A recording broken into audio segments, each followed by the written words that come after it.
Hi! Hi! Sa pangalan po ng dakilang Panginoong Jesucristo, isang mapagpalang araw po sa bawat isa. Nandito po tayo sa patuloy na gawain kung saan una, tinanap natin kanina ang pananalangin at tayo ay nag-iisa upang sa ganun, anuman ang ating mga kahilingan, kasalanan man, naghiling natin ang tawad sa Diyos, at anuman ang ating mga kahilingan, makidaan natin sa pamamagitan ng pananalangin. At ito naman ikalawa, ito naman yung bahagi na kung saan ang Diyos naman ang nakikipagsalitaan sa ating sa pamamagitan ng tinatawag na Ebanghelyo. Ang Ebanghelyo ito ay ayon sa mga banal na kasulatan na ating binabasa at binibigyan ng buhay upang sa ating pang-araw-araw na makikipamayan dito sa ibabaw ng sanglibutan, ito po ay magamit natin kung paano tayo makikitungo sa ating kapwa, kung paano dapat ang magiging ugali natin sa harapan ng ating mga kapwa. Ngayon po, meron pa tayo isang aralin. Sabi po sa sulat ng Apostol Santiago, sa Kapitulo 1, versikulo 19 hanggang 27. Sabi dito, nalalaman ninyo ito, minamahal kong mga kapatid. Ano po ba ang mga dapat nating malaman? Sabi ni Apostol Santiago, ngunit magmaliksi ang bawat tao sa pakikinig, magmakupad sa pananalita, magmakupad sa pagkagaya. Dito po, pinag-uusapan yung tinatawag na input and output. Papasok at palabas sa atin. Ngayon, pagdating sa nagsasalita, pagdating sa pinakikinggan, dapat doon tayo mas maliksi. Halimbawa, aral. Dapat mas maliksi tayo, mas mabilis ng konti. Kung maliksi, itong halimbawa, sabi na dahil kang maliksi ang maaga. Kaya ngayon, kung mapapansin natin, tinuturoan tayo dito ni Apostol Santiago na maging maliksi sa pakikinig. Pero dalawang bagay po kasi ang dapat natin titingnan na sa pinakikinggan natin. Kasi merong bad news, merong good news. Sa TV, radio, mga balita, puro na lang bad news.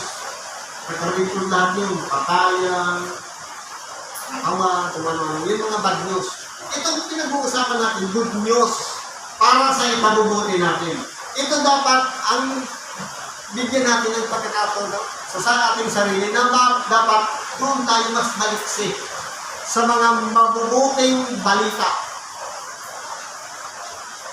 Ngayon, sabi nito, magkupad sa pananalita. Halimbawa, dalawang tao nag-uusap. Kinakailangan, kapag ang kainan ng isa ay nakikinig, mas maliksi siya sa pagtanggap, pero sa pag-reply, dapat mas mabagal. Paano po?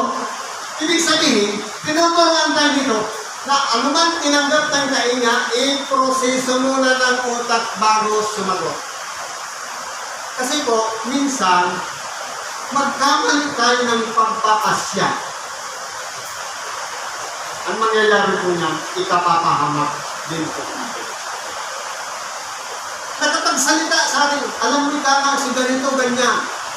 Ang nangyari, tinanggap agad, hindi na parasis ng utak, nag-umpisa ng magalit.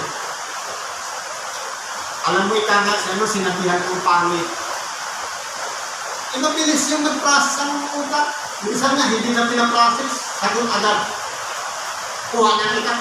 Away agad ang gusto. Dapat po, kung aralin natin, kaya nga tayo binigyan ng utak. Siya ang taga-proseso.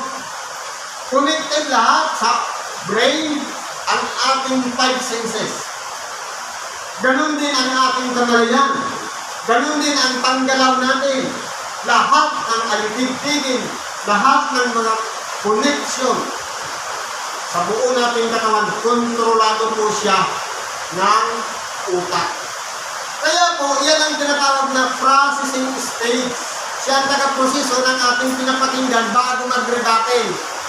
Kasi po, mas mabilis pa yung pag-rebate kaysa sa pakikinig. Hindi nga naiintindihan, halimbawa sasabihin, alam mo ikaw nga ganito, sasabihin, nagalit agad. Tapos sasabihin, ano nga yung sabi mo? Parang baliktad. Pero mas mainit ang sabihin natin, sinabi ba niya yan? I-confirm pa lang gaano ba totoo ang sinabi niya? Para ma-justify natin totoo talaga. Sabi nga, ang salita lang ng isa, hindi pwedeng paniwalaan. 2 o 3 saksi. Hanap ka pa ng ibang proof kung sinabi niya talaga. Kasi kung isa lang naman ang sinabi na nanira, paninirang puri po yun. Kaya hanap ka pa ng iba. Totoo ba sinabi mo? Kung hindi naman na-confirm, ibig sabihin niya, gumagawa lang pala siya ng kwento. Yung nakausap na ako niya na isang kapitan, sabi, alam mo ka, si ano ang may ginawa niya sa barangay, kinuha yung ganito. Anong sabi ng kapitan? Nakita mo? Kung kaya mong patunayan, sige, i-record natin sa logbook. Kung hindi mo kaya ang panindigan, tumigil ka na. Galit ka lang siguro sa kanya, naninira ka lang. Kasi, sabi ko, puro sayo niya. Siyempre, arguin niya ng kapitan. Kung gaano ka totoo, dapat may panindigan din naman yung nagsumbong. Nakaya, may picture siya, may documentation siya, may patunay siya na nakita mismo ng kanyang mata. Pero kung walang proof, walang patunay, huwag na. Kaya po kung mapapansin natin, diyan po ang kalagayan ng ating sarili, nagiging marupok tayo. Marupok tayo sa pagsasalita, mabilis tayo mag-rebate. Pero yung processing, yung napakinggan natin, na dapat ina-analyze muna natin, patanong at bago ka sumagot, yan ang pinakamaganda. Kaya mas maigi pa nga, sabi nga, masarap kausap yung mga pinakausap mo, pero hindi siya palaimik. Kasi pinapractice niya yung sinasabi mo bago siya magsalita. Pag sa ganun, maalaman natin, kaya niya pala ginagawa yun dahil nag-iingat siya na magkasala sa kanyang sasabihin. Ano kaya gawin natin practice yan? Pero hindi nangungulugan na bingi na dahil hindi pinansin yung sinabi natin. Pero pinaproseso lang. Dahil ang iniingatan ko, itong puso. Sa oras kasi tayo magalit, ang apektado puso, yung heartbeat niya, umaalsa siya. Sabi dito, sapagkat ang galit ng tao ay hindi gumagawa ng katwiran ng Diyos. Paano ba magalit ang tao? Hindi ba ganyan siya simbuyo ng damdamin? Reaksyon sa bawat tinatanggap natin na napapakinggan. Tinuturuan tayo nila yung Apostol Santiago na dapat matutunan natin maging kalmante. Yung maggalit ka na pero ayaw mo pang ilabas. Kasi mamaya yan, yung galit pala ang nagdala sa atin sa kapahamagan.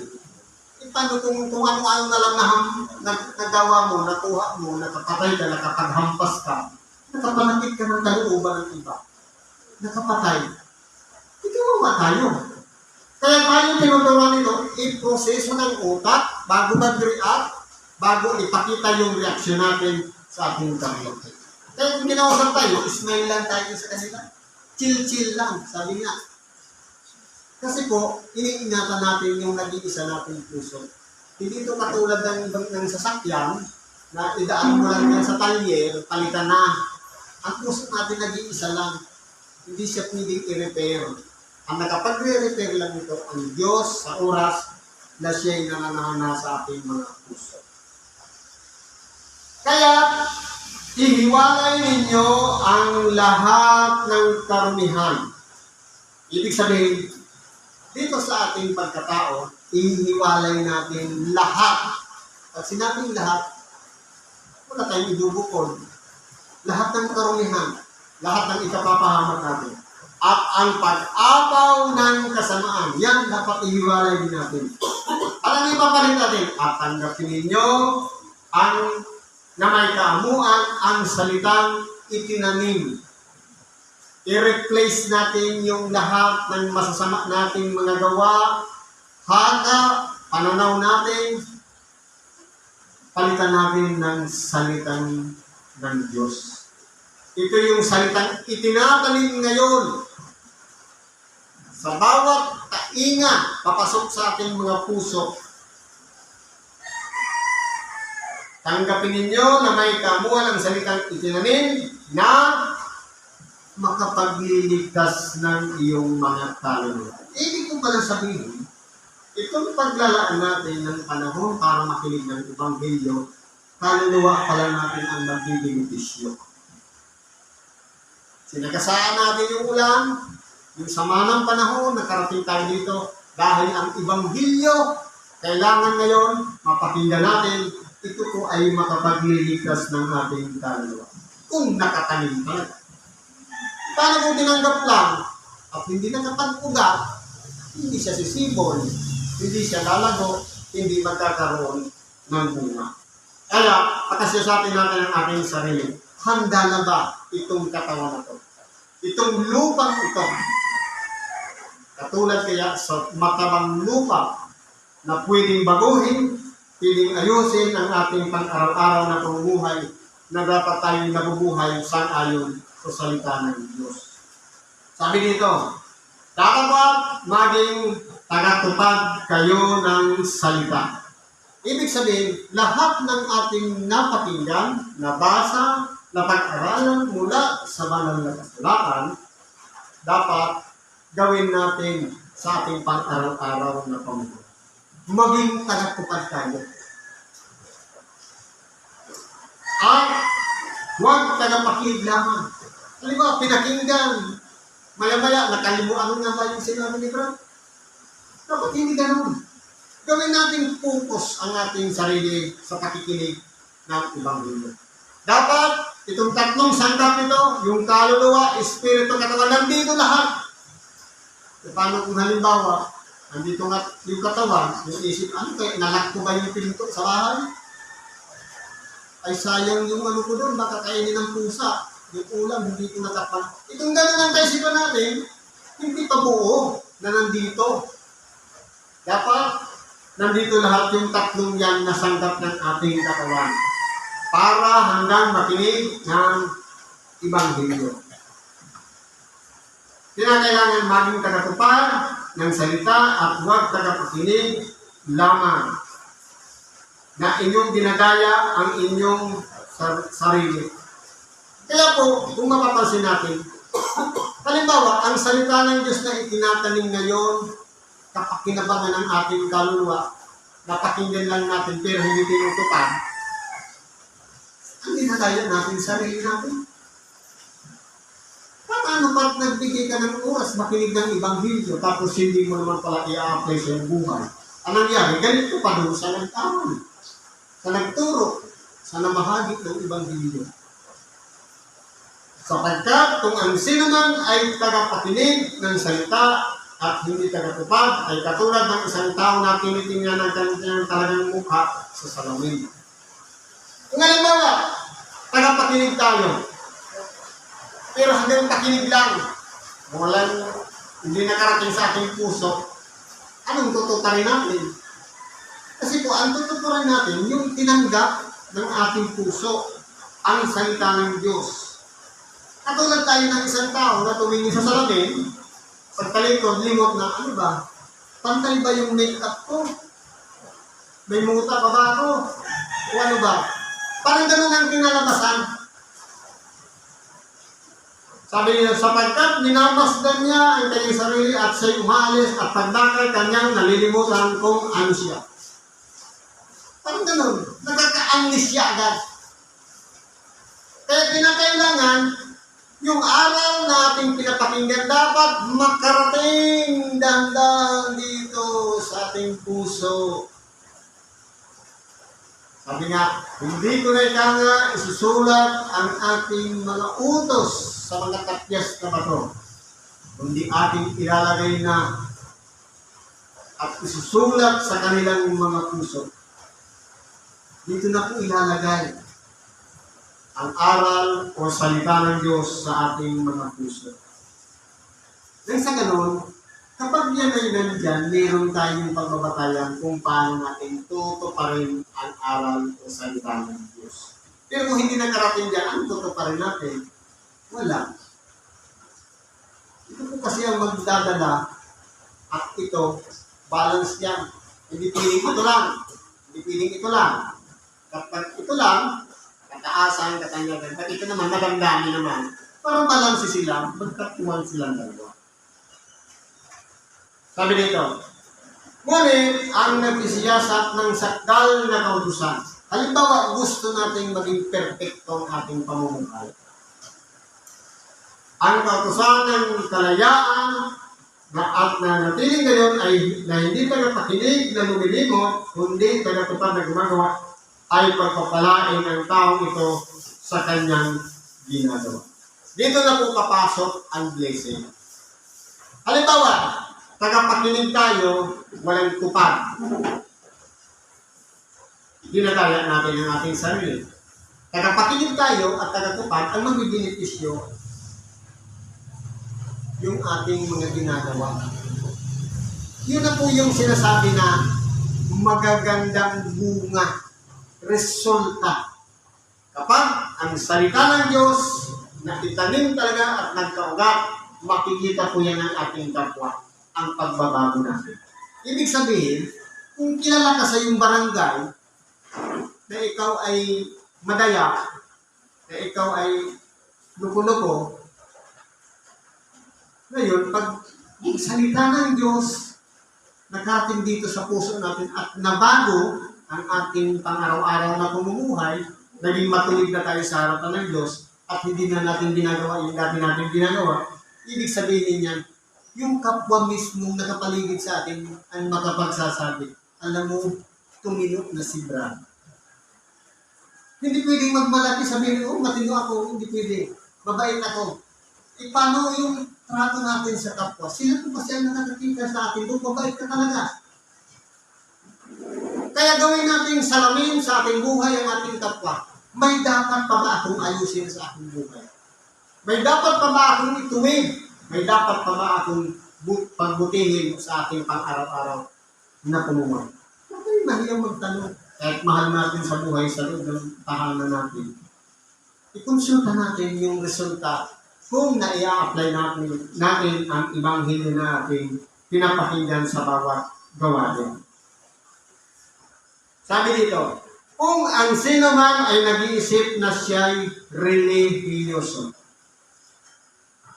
Ang relihiyoso, tao. Pag sinabing galing yan sa word na relihiyon, reli means relasyon, ang legion, group. Grupo ng mananampalataya na may kaugnayan sa sinasampalatayanan. Halimbawa, sasabihin natin, relihiyoso na tayo. Active sa pagsamba, sa awiting, sa prayer, sa pakikinig ng Ebanghelyo, sa ayuno. Lahat, active tayo. Pati sa pagtulong sa kapwa, sa pakikibahagi pa ng Ebanghelyo. Active tayo, relihiyoso nga. Ngayon, halimbawa, ipinalalagay natin ang ating sarili. Kung ang sino man nag-iisip na siya relihiyoso, samantalang hindi pinipigil ang kanyang dila Halimbawa, nagpiprayer naman, pagkagan marara na naman ang muso. Walang kontrol sa dila. Ang sarili. Samantalang hindi pinipigil ang kanyang dila, kundi dinadaya ang kanyang puso. Ang relihiyon ng taong ito ay walang kabuluhan.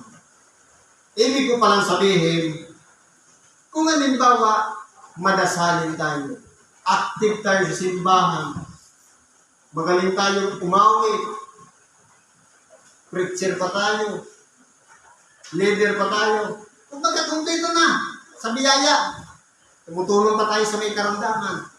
Pero, walang kontrol ang dila, useless pala ang pagiging religious natin.